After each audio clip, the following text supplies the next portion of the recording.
Oh,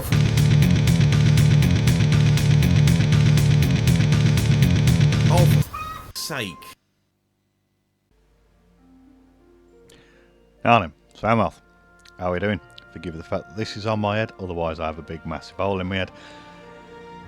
Move room, all sorts for the drama. Anyway, right, so about 4 years ago I made one hints and tips video, and I planned on making absolutely loads of them because I got like 600 odd hours in this game, but never actually got around to doing it. Anyway, someone bothered me and said, well, not bothered me, thank you for getting thank you for actually leaving a comment, and says to us, right mate, can you do more of these videos? Because I want to know about one with beam ships and how to make proper beam ships. So, okay, fair enough then. I will do that. That also inspired me to think to myself, you know what? I'll actually get this done. You know, because I always plan on getting it done. Anyway, right. So this is the first, technically first. This is the one of suggestions that are welcome. Because as far as I can say what you need to know, you also need to be able to tell me what to know. Because I don't know what goes through your head. I don't know what questions you have that I have to answer. So, I am going to read down a list of what I'm planning on doing. I've got 25 odd videos that I've got set up that I'm planning on doing. But on this video, leave us comments about which ones you actually want to do. The Torp Frigates ones is going to stay. That's my best performing video, and I've got like 30 odd subscribers, so I'm not going to take down my best performing video, which is amazing that it still is my best performing video. Second best performing video, terrible one that I did Solaris with like frame rate of like 5 FPS. It's stupid. Anyway, right, so first one, this one, well, first one technically, actually, I guess, Torp Frigates. After Torp Frigates, I'm going to be doing the top 12 top tips for Tim. Tim is somebody who left a message on the Torp Frigates one of the ones that left a message on there saying like, you're going to do more of these, and I'm like, yeah, okay, fair enough then. So, but rather than actually do and many more videos, I basically just gave him like 1 to 12 of the best tips that I could give him off the top of my head. Anywho, then after that, number 3, the 5X mod and unofficial code patch. I keep calling it universal code patch, it's not. Unofficial code patch. I'm going to do a video on them, top tips, because as far as I'm concerned, that's the way you should be playing the game. However, the rest of the ones that I'm going to be doing, they're all going to be vanilla. Which, technically speaking, most of the advice that I'm giving you would actually stick on both 5X as well as vanilla, to be honest. Number 4, that is going to be the beam ships one that the guy actually asked me to do, and the one for kicking me up the ass. Thank you very much. After that, I'm going to do cannon versus beam and which ones are going to be used in which particular positions. So while the beam ship, what you would use specifically beams for, in this case it would be cannons versus beams, because everything seems to come under the umbrella of energy weapon. Energy weapon. What actually is an energy weapon?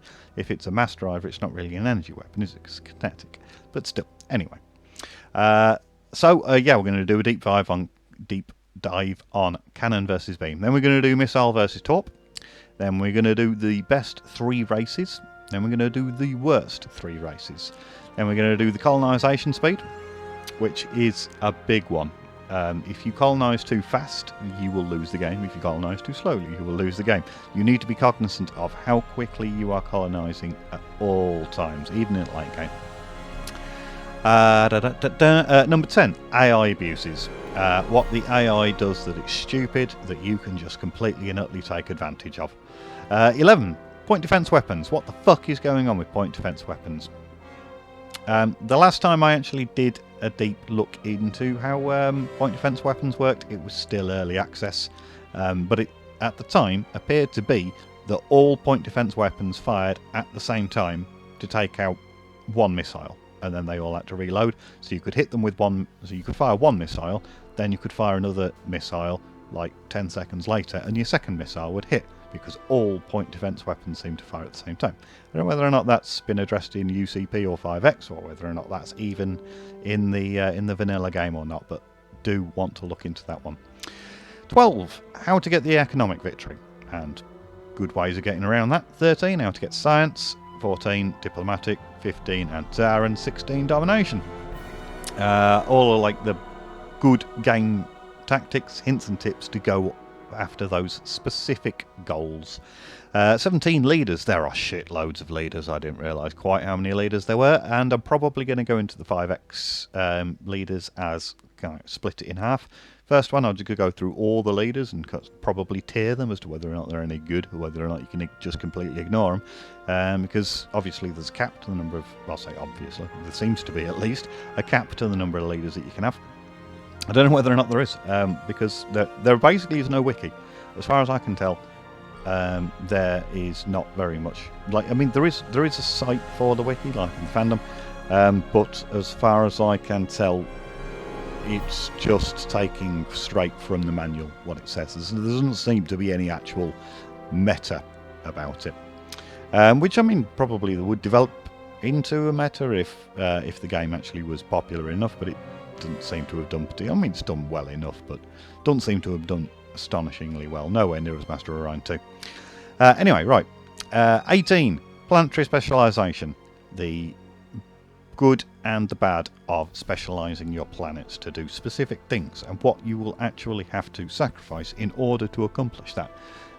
While it is monetarily, it's fiscally sensible to specialise your planets, because you don't want to be paying out the nose for like a data centre, advanced data centre, when you don't need to be paying for it, because you've only got like maybe 1 or 2 people that are going to be researching on the on the planet. But in doing so, those 1 or 2 people, you are actually sacrificing a little bit of science for a little bit of money. Right, finances and tax. Are strikes actually a good thing? Is it better to have people on strike on planets that have low morale and get all of the money out of them, or is it better to have a lack of money coming from those with higher morale and have those people in production actually doing the production? It's not as simple as it sounds. Particularly, first and foremost, and biggest one probably is food, because if you're trying to grow a colony and your people are on strike, you can't just buy them more food. They have to actually grow on that planet themselves. So that's going to be a very interesting one to go down. Then number 20, how to play as Silicoid. Because they are a very specifically unique race. They have massive early game advantage for the fact that they don't have to waste any time with food, but their growth rate is so slow. I did do a playthrough with Silicoid, so you can see actually that I play remarkably differently. Well, I say remarkable enough, but then I had a sort of ridiculously overpowered start on that one anyway. Right then, 21. Next video, the best custom race. I am of the opinion that no custom race is a good custom race, but the best custom race that I would be able to build myself. Obviously, playstyles will, and map starts will have impact on it. But like in Master of Orion 2, there was very definitely a specifically best custom race. I mean, you could argue slightly in favour of one thing or another, but there was always the best custom race. Leading on from that, video number 22, to be creative or not to be creative. Is it actually worth spending those points being creative, or in fact being Cylon entirely? Yes, I mean, creative is good, but is it that good? Okay, so next up, 23, also following on from that same kind of thinking, mitigating low G species. If you start with a low G species, you get an awful lot of points to spend on other things, like Nolums as well as Cylons, both low G species, and they can be really quite hampered, but you can mitigate that to quite an extraordinary degree if you're willing to sacrifice some early game things. Right, after that, video 24 that I'm planning on doing. How much military fleet is too much military? Because obviously you have a fleet cap, But there are games where I've played where I've had to go way over fleet cap in order to compete and stop the merchants from attacking me, and they ended up attacking me anyway. A good number of games where I had to put up the military, but how much is too much? How much are you actually destroying your long-term goals in order to provide short-term goals when you could feasibly just about get away with having a little bit less military? 25. Science, food, or production. What is actually efficient in your running of your planet? What is actually efficient? Because food, all of the food, grows your population really, really quickly if you're just all in food. But you're not actually using those populations to do any science or any production. Same again, if you got them all in production or if you got them all in science. You're not balancing them. We're going back to specialisation here, to be fair, but balancing them isn't always the right thing to do. But which direction should you go in if you're not going to be balancing? And video number 26. Are Sacra actually shit?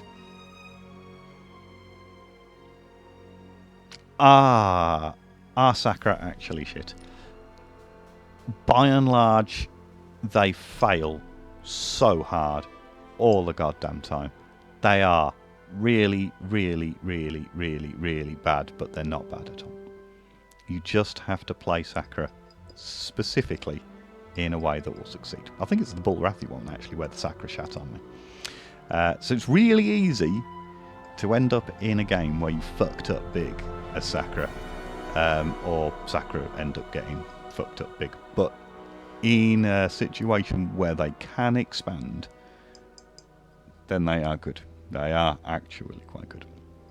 Anyway, right, so that is 25 new videos that I'm planning on doing. Obviously, Torp's one I've already got, so it goes up to 26. I've already got those planned.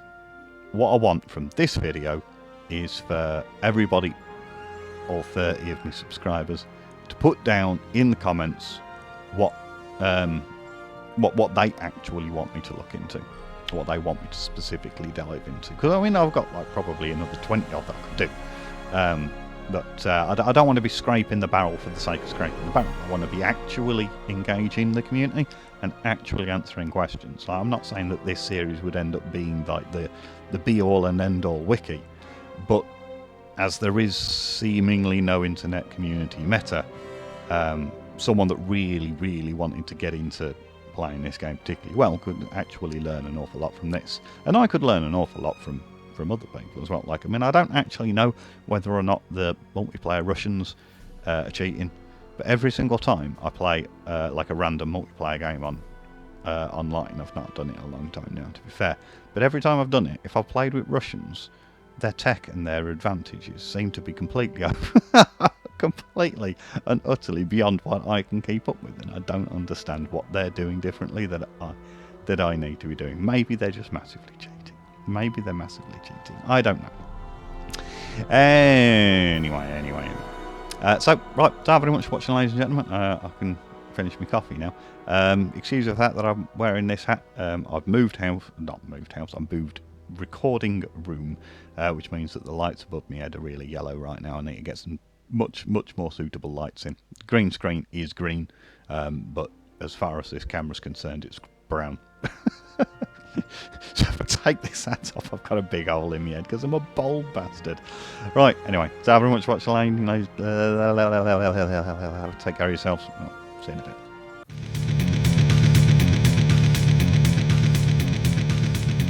Oh, for sake.